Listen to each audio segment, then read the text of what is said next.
Whole economy at this point is just boomers like selling each other houses. All the wealth is in that class of people.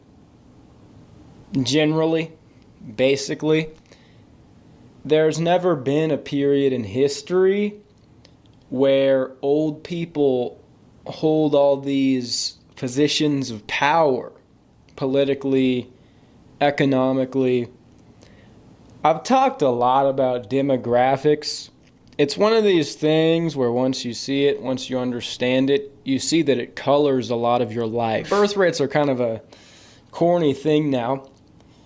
But here's what happens when one generation of people is very large, and then quickly after them, the birth rate falls below replacement, like what happens with the baby boomer generation in the West. The culture, the economy, everything kind of follows them up because they are the largest demographic. What you'll see today is that we have the situation where there's this massive voting block of all these older people, boomers, all of these positions of power, like never before in history, are occupied by elderly people. And oftentimes the desires of these older people can conflict with the wants and needs of younger people. And the first thing is that you can always expect people to vote or care about their own best interest, but it also is the unique psychology of the boomer. Not just because all the people born in this era are naturally just selfish because no reason. The psychology of someone who was born in a youthful society, in a giant demographic during a baby boom, is very different from the psychology of someone born now, where they're a child in a country where the average age is in the 40s.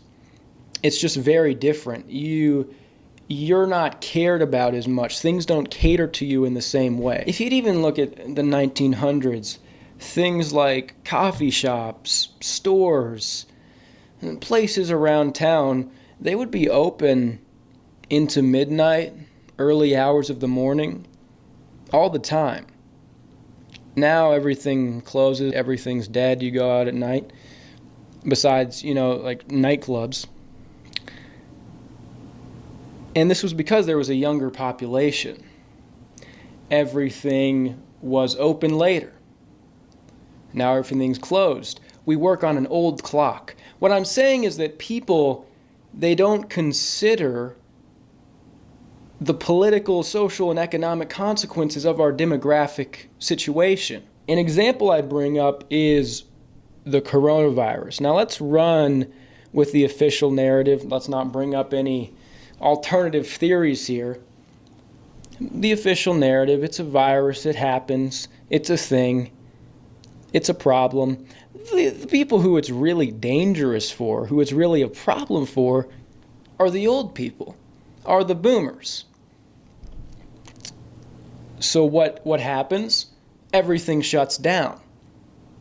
If you would just look at a cost-benefit analysis for a young person, what happens during the quarantine is that the future of many people's lives was completely sold and ruined.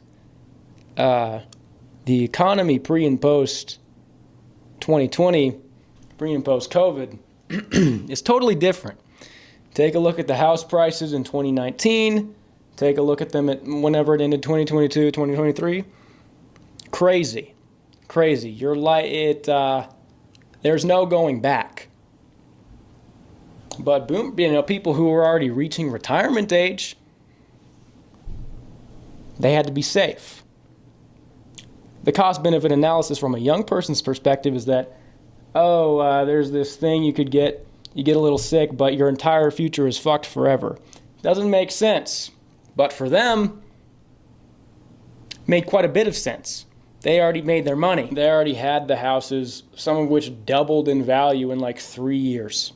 It was the greatest wealth transfer in history. I don't have any vitriol for boomers, really. I don't have hate in my heart. There are good boomers, there are bad boomers.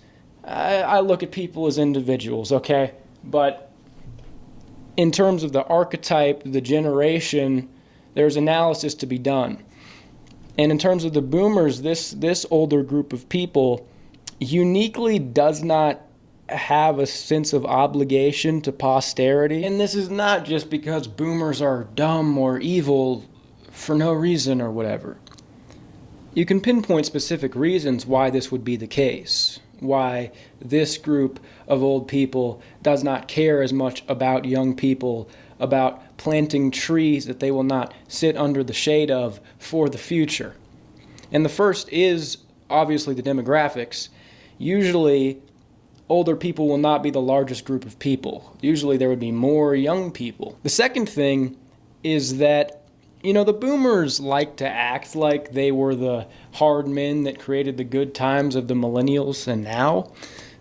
But really, it was their parents, people who got through world wars, depression, that created the period of peace, prosperity, growth, good times that the boomers grew up in. And it is because of how good things were that they do have a different mindset. I guess a privileged type of mindset where they were able to do these things, and if you're not able to do these things, they don't really get it. They can't comprehend how it's different because things just worked for them. And the third thing are the social revolutions, the changes in thought that occurred. I don't know, I guess the kind of tradition was shed maybe when they took the psychedelics or something. It just changed their mind about, the classic thing about caring for the future generations. I don't know, something happened where they just don't care about it anymore. It was the drugs, the whatever. So now it's like we're in this situation where maybe it's a little dramatic, but it's the old people are sacrificing the young people to maintain their comfort. And there's not much we could do about it. Young people are paying for Social Security. We're never going to see that shit. Is that going to be there for me when I'm 68? No, it's not. It's going to be gone in 10 years. We're paying rent in a housing market that has shut us out.